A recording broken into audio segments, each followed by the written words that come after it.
I thought hitting 100 mentor-mentee pairs would feel like a finish line. It didn't. It felt like standing at the edge of something much bigger than I'd planned for. The nonprofit paperwork was finalized faster than I expected. Bank accounts, grant applications, legal language that turned late-night ideas into something permanent. Maura handled the parts that made my head hurt. I handled the visibility, the calls, the interviews, the messages that never slowed down.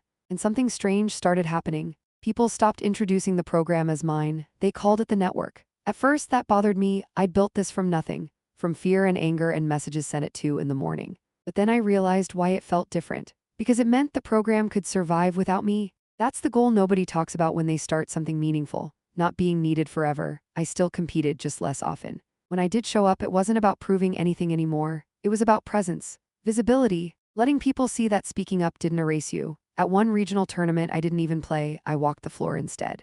Watch mentors sit with first-time competitors at registration. Watch girls laugh nervously then relax when someone sat beside them. I saw myself in all of them. One moment stuck with me. A girl, maybe 13, was shaking so badly she couldn't unzip her bag. Her mentor didn't rush her, didn't give advice, just sat there until her breathing slowed. That was it. No speeches, no trophies, just safety. Later that day, a staff member pulled me aside and said, "This feels different than it used to." He didn't mean louder, he meant calmer, and that told me everything. The community was learning something competition alone never teaches. People play better when they're not scared. A few weeks later, I got an email from an organizer overseas, then another, then 3 more, different countries, same request. They wanted to replicate the model, not copy it. Not rebrand it, build it locally with their own mentors under the same principles. I forwarded everything to Maura. She called me immediately. "Are you ready for this?" she asked. I looked around my apartment at trophies I barely thought about anymore, at messages from girls I hadn't met yet, at a future that no longer revolved around just me. "Yes," I said. "Let's do it right." Because this wasn't about expansion for ego, it was about reach. And the more the program grew, the clearer one thing became. The story everyone thought was about revenge was actually about replacement. Replacing fear with structure, replacing silence with systems, replacing isolation with community. And somewhere in all that progress, I realized I was finally ready to let go of the part of the story where I was alone. But I had no idea what letting go would actually cost me. The finals hall was packed, lights low, crowd loud, cameras everywhere. I wasn't competing this time. I was sitting in the audience, hands clenched together, watching someone else carry the weight I used to carry alone. Bridget. She moved through the bracket like she owned it. Calculated aggression, calm under pressure, no hesitation when things got messy. Every adjustment we'd practiced showed up exactly when it needed to. The finals went to 5 games, back and forth. No room to breathe. In the last round, she took a risk, one that only works if you trust yourself completely. It paid off. The screen flashed victory. The announcer's voice cracked as he called it. Youngest champion in the tournament's history. Bridget stood up, scanned the crowd, and pointed straight at me before lifting the trophy. Her gamer tag flashed on the big screen, Ashley's mouse, a quiet reminder of where this all started. Her victory speech was simple. She thanked her mentor. She encouraged others to become mentors. She talked about how support changes everything. Clips spread everywhere. Applications to mentor tripled overnight. 2 months later, the program hit 100 mentor-mentee pairs. Maura called me on a Tuesday afternoon and said, "It's time to make this official." We filed paperwork, built structure, established a nonprofit. She became executive director. I took the role that made sense: public-facing, advocacy, growth. We secured funding for travel, equipment, and entry fees. What began as survival had become sustainability. 14 months after the original incident, I won my 12th championship. The media barely talked about the win. They talked about the program, and that was exactly the point.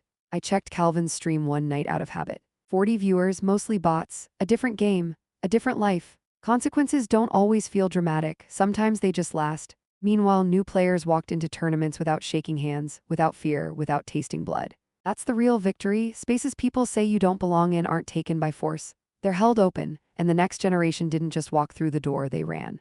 The numbers stopped feeling real. 70 mentor-mentee pairs, 8 different competitive games, regional groups forming without me asking.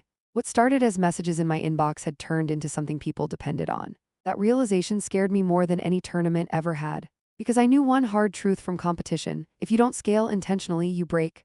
Maura and I met again, this time not with coffee, but with spreadsheets. We mapped regions, time zones, mentor availability, burnout risks. We created coordinators, training resources, clear expectations. It stopped being my program. It became our organization, and that shift mattered. Heather, one of the earliest mentees, got signed to a professional team. When the announcement dropped, I cried harder than I had for any of my own wins. She credited the program publicly, saying she wouldn't have made it without the support. Applications doubled overnight. Other tournament organizers reached out asking how to implement our harassment policies. I told them the same thing every time: no loopholes, no warnings without records, no protecting abusers because they bring viewership. Some complained. They were exactly the people the rules were meant to filter out. 10 months after her first major, Bridget returned to the same circuit. I watched from the audience as she moved through registration with complete confidence. No shaking, no hesitation, she made finals, second place. The coverage focused entirely on her gameplay, not her age, not her gender. Progress doesn't always roar, sometimes it whispers. 3 weeks later, the program hit its 1-year mark: 85 active pairs, multiple tournament wins, sponsorships, growing streams. Mora called and said organizations in other countries wanted to replicate the model. Global expansion.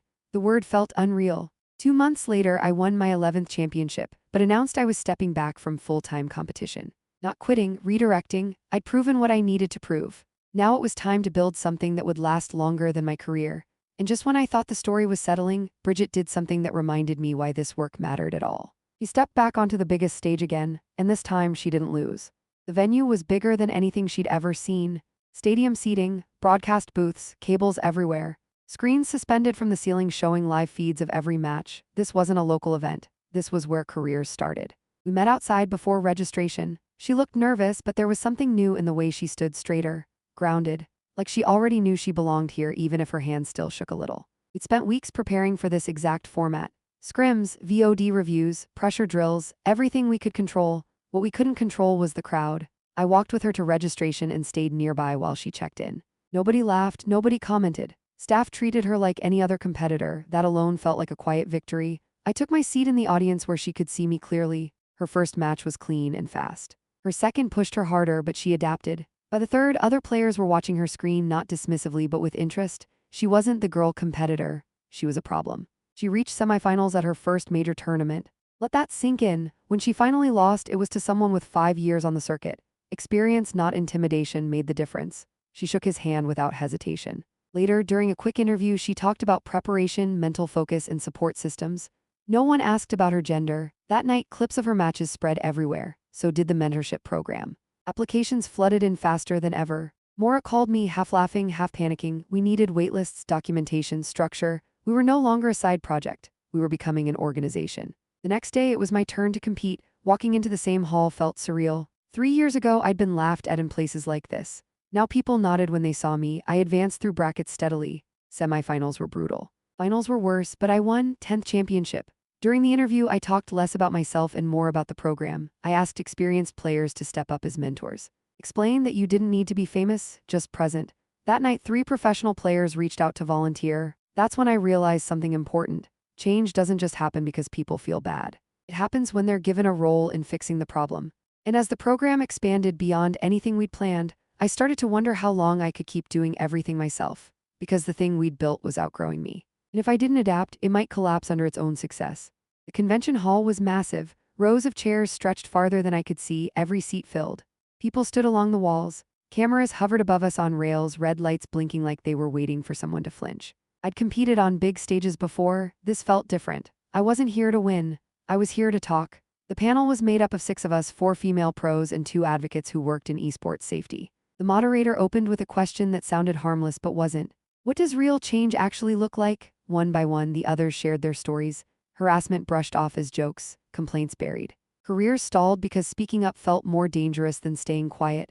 When it was my turn, I didn't ease into it. I started at registration. The laughter, the grabbing, the hand over my mouth. The room went silent. Not the polite silence of people waiting their turn, but the kind where you can feel hundreds of people holding their breath at once. I told them exactly how fear tastes. Exactly how it feels to sit down for a match while your hands won't stop shaking. Then I told them what happened next. The bans, the policies, the mentorship program.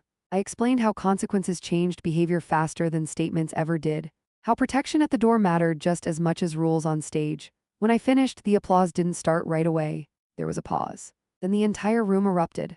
During the Q&A, a girl near the front raised her hand. She looked 12, maybe 13. Her voice shook as she asked how to deal with being scared to compete in person. I leaned forward and told her fear didn't mean she didn't belong. It meant the risks were real, and that's why support mattered. I gave her the mentorship program's website. People around her pulled out phones. More hands went up asking the same thing. After the panel, I didn't leave for over an hour. People lined up to talk, to share, to say, me too. Every conversation reinforced the same truth. This wasn't about me anymore. Within 2 weeks, 3 more conventions invited me to speak. I was exhausted. But every time I thought about saying no, I thought about that girl in the front row. 6 months after launching the program, I won my 9th championship. During the interview, the host asked how I balanced competing with running the mentorship network. I told him winning reminded me why this mattered. Every trophy proved that speaking up didn't end my career. 2 weeks later, the 14-year-old from our program messaged me again. She was applying for her first major tournament, and she wanted to know if I'd be there.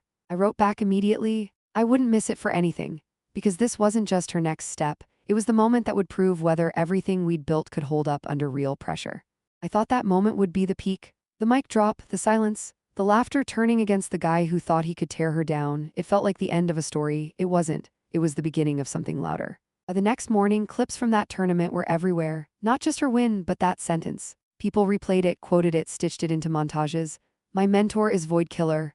It became a line people remembered. My inbox exploded again, but this time the messages felt different. Less fear, more resolve. Girls weren't just asking if they should compete anymore. They were asking when. Mora called me that afternoon. Her voice sounded equal parts excited and overwhelmed. Applications to the mentorship program had tripled overnight. We were already struggling to keep up, and now we were drowning in the best and worst way possible. Because every unread application represented someone waiting for support we didn't yet have. We needed more mentors. Fast. Mora started reaching out to every experienced female competitor she knew. Some said yes immediately. Others hesitated, worried they weren't good enough to mentor. That broke something in me. Because that doubt, the belief that you have to be perfect to deserve space, that's exactly what we were trying to dismantle. I started messaging people directly. I told them the truth. You don't need trophies to be a mentor. You need experience. You need empathy. You need to remember what it felt like to walk in alone. Slowly, the numbers climbed. 15 mentor pairs became 30, 30 became 40, different games, different skill levels, different regions. What started as a response to harassment was turning into infrastructure. Meanwhile, consequences kept rippling outward. I checked Calvin's stream one night out of habit. 28 viewers, half bots. He was playing a different game now, one he'd never cared about before. He sounded quieter, smaller. Like someone who'd been removed from the only world where he felt powerful. Otto tried resurfacing on forums under new usernames. People recognized his writing style. Screenshots followed. Mods acted fast. Kevin vanished completely. Their absence wasn't victory, but it was accountability, and that mattered. 2 months later, one of our original mentees won her first major tournament. Another placed top 10, a third got scouted. Success stories started stacking up faster than I could process them. Then an email arrived from a major gaming convention. They wanted me on a panel, not just to tell my story, but to talk about solutions. About how to actually build safer competitive spaces instead of pretending the problem didn't exist. I stared at the email for a long time. Public speaking terrified me. Reliving the worst moments of my career over and over in front of thousands of people, that sounded exhausting.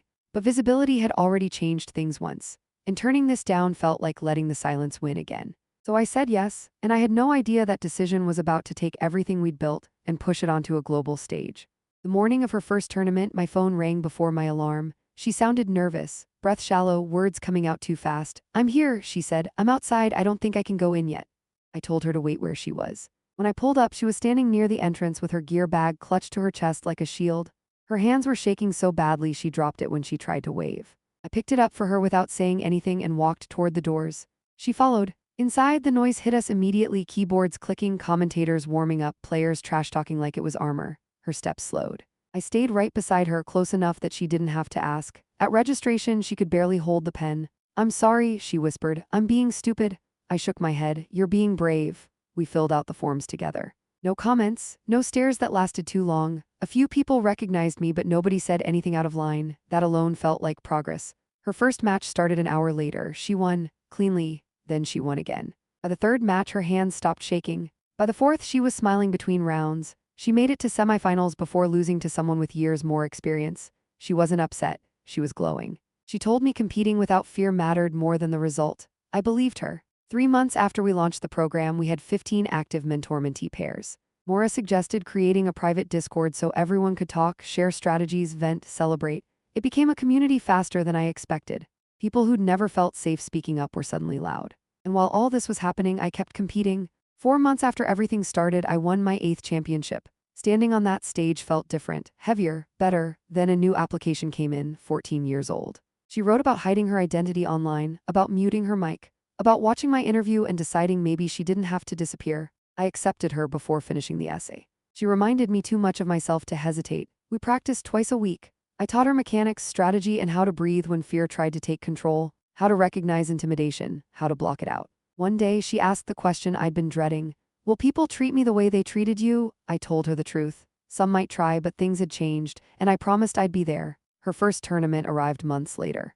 I sat in the audience wearing my jersey where she could see me. She won her first match, then her second, then her third. By the time she reached finals, the crowd was watching her not because she was a girl, but because she was good. She won. When someone yelled that she probably cheated, she grabbed the mic and said one sentence that shut the entire room down. My mentor is Void Killer. Silence, then laughter, not at her, at him. And in that moment, I understood something that stopped my breath. She didn't just feel protected. She felt powerful. And that meant the next generation wouldn't just survive the space, they'd own it. I tried to ignore it. The journalist's question kept looping in my head while I practiced, while I answered messages, while I stared at the ceiling long after midnight. What if this could help more than one person at a time? At first, it felt impossible. I was already stretched thin, competing, traveling, training.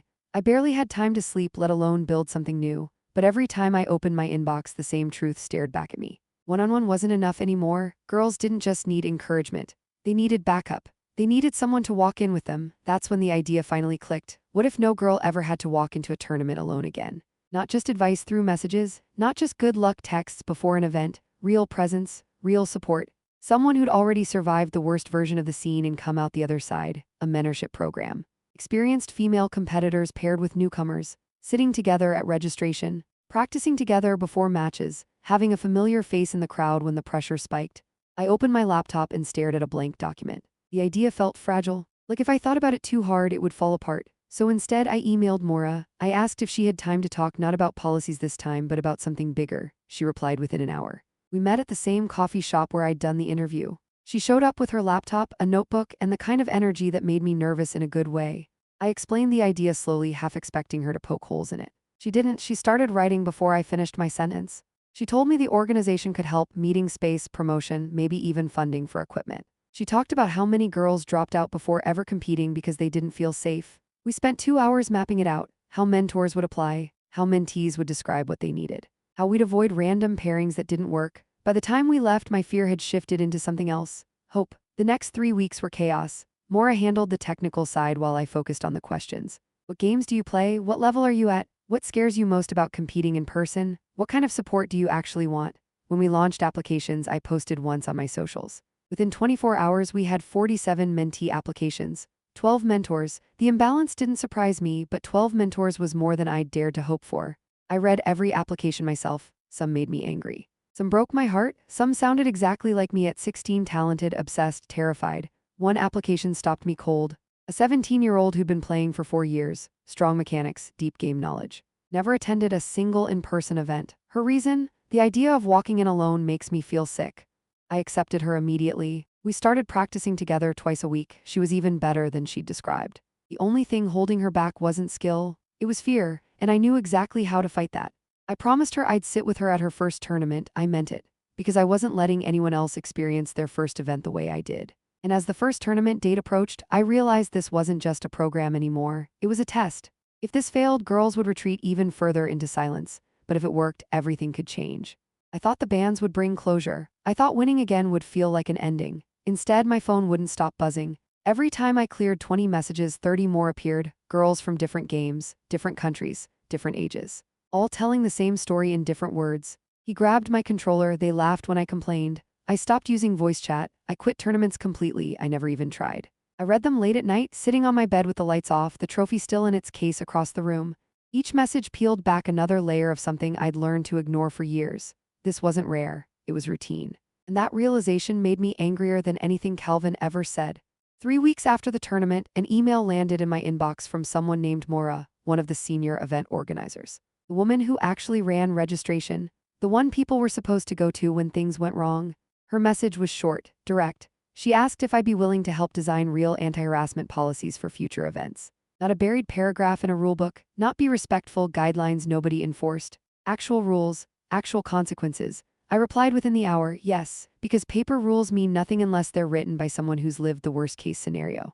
For 3 weeks, we lived on video calls. Maura pulled in 2 other organizers and a lawyer who specialized in event safety. I told them everything, the wrist grabbing, the broken equipment, the hand over my mouth. I made them understand something most policies ignore. Harassment doesn't start during matches. It starts the moment you walk through the door. The rules we wrote covered everything. Mandatory training before registration. Immediate removal for physical intimidation. Lifetime bans for repeat behavior. Protection from registration to post-event interactions. Even online harassment tied to tournaments. We added an anonymous reporting system so witnesses could submit evidence without fear. The lawyer made sure it all held up legally. 2 months later, the first tournament launched under the new system. I registered as both competitor and observer. I arrived early and stood across the hall, watching registration like I was seeing the place for the first time. A guy leaned over a girl filling out her forms and said something I couldn't hear, but I saw her shoulders stiffen. Before my heart could even start racing, security stepped in. 2 minutes, they pulled him aside. Calm, firm. A printed sheet came out. Policies were pointed to. Consequences explained. His expression went from confused to offended to scared.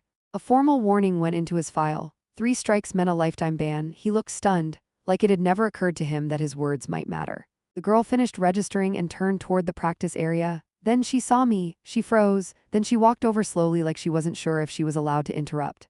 She thanked me by name.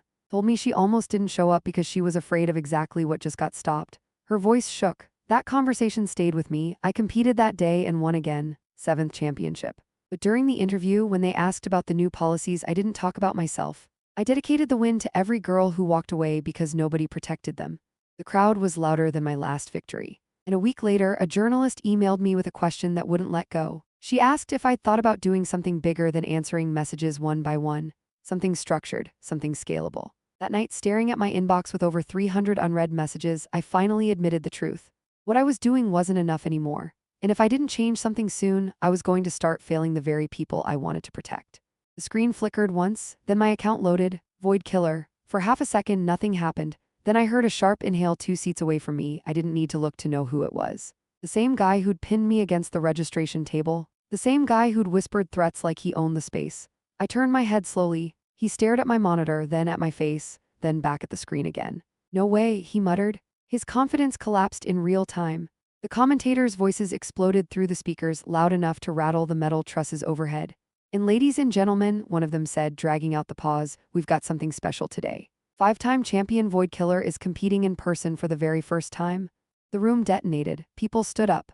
Phones shot into the air. Players leaned over monitors trying to see who was sitting at my station. The energy shifted instantly, like the air pressure dropped and rushed back in all at once.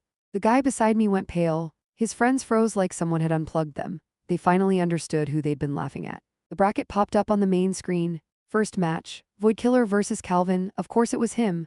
The same hands that grabbed my wrist were now shaking so hard he could barely rest them on the desk. I watched him adjust his mouse 3 times, then 4, then 5. His leg bounced uncontrollably under the table. The countdown started. 3, 2, 1. He never stood a chance. I played clean, efficient, ruthless. 4 minutes later, it was over. The shortest match in that bracket's history. The crowd lost their minds. People were screaming. Commentators were tripping over their own words trying to explain what they'd just witnessed. Calvin sat frozen, staring at his defeat screen like it might start lying to him if he looked hard enough. I stood up, looked him straight in the eyes, said nothing. The silence hurt more than trash talk ever could. Next came his friend. 6 minutes, then the third one. 5. Each match ended the same way, complete domination, no emotes, no taunting, just undeniable proof. After every win, I stood, met their eyes, and walked away without a word. By the time the finals rolled around, the story had spread across the entire hall.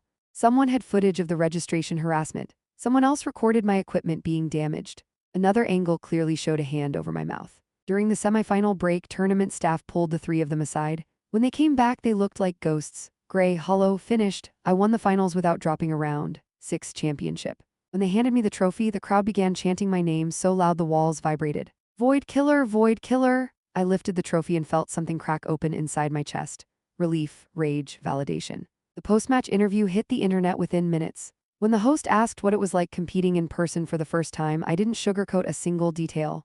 I told them exactly what happened at registration. Every grab, every comment, every threat. The clip went viral before the night was over. Gaming news picked it up first, then mainstream outlets. And by sunrise, the consequences began. Teams cut contracts. Sponsors disappeared. Accounts went silent. 3 weeks later, the tournament organization made it official.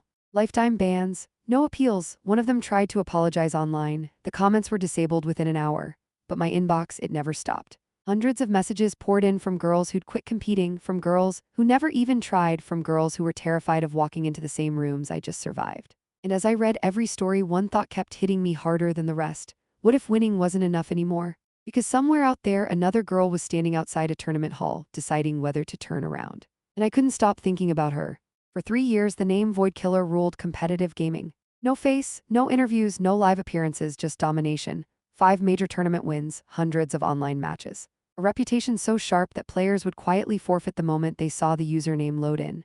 People argued endlessly about who Void Killer really was. A retired pro, a sponsored team hiding their ace. Grown man with nothing but time and talent? Nobody guessed the truth, because Void Killer was a 19-year-old girl named Ashley. And the first time I ever showed up in person, the community made sure I remembered exactly why I'd stayed invisible for so long. The moment I stepped into the tournament hall, laughter hit me before the doors even fully closed behind me. At the registration desk, 4 guys were leaning back in their chairs, jerseys stretched tight across their chests, badges already hanging proudly. One of them looked me up and down and smirked. "Anime Expo's next door," he said. "You're early?" Another laughed and asked if I was there to support my boyfriend. He offered to point me toward the spectator area, like he was doing me a favor. A third one snorted and said I probably wandered in by mistake. I told them I was registering to compete. The tallest one nearly choked on his energy drink. "Oh, this is rich," he said. "She beat her cousin at Mario Kart and thinks she's esports ready." They took my registration form and read my name out loud in fake, high-pitched voices. One of them joked that my controller probably had pink buttons. Another said girls only won because games went easy on them. Then it got worse. One of them grabbed my wrist without asking and twisted my hand into a position I didn't use, lecturing me about how real players held their mouse. He pressed until my knuckles popped. I didn't scream. I froze. Someone dumped my gear bag onto the table, lifting my custom mouse like it was evidence of a crime. He laughed and said it had to be rigged. "Girls always cheat," he said casually like it was a fact. They quizzed me about the game, meta strategies, patch changes, frame timings. I answered every question perfectly. That didn't stop them. They accused me of Googling answers. One demanded my phone. Another scrolled through my pictures and made comments I won't repeat. When one of them finally noticed the competitor badge clipped to my jacket, his face darkened. He held it up and yelled loud enough for nearby players to hear. "This is what's ruining competitive gaming," he said, "letting people like her in." Then he stepped closer. Too close. When I tried to speak, his hand came over my mouth. Hard, my back hit the edge of the table. I tasted blood and metal and panic all at once. And then he leaned in and whispered something I'll never forget. "After I'm done with you," he said, "every girl here is going to learn what happens when they don't stay in their place." That's when the announcer's voice boomed across the hall. My pool was being called to the main stage. My hands were shaking so badly I had to shove them into my pockets. 3 years of domination online. And somehow, standing there, I felt like that scared 12-year-old again, the one who learned early that voice chat wasn't safe. I walked toward my assigned station, and the second my screen loaded, everything changed.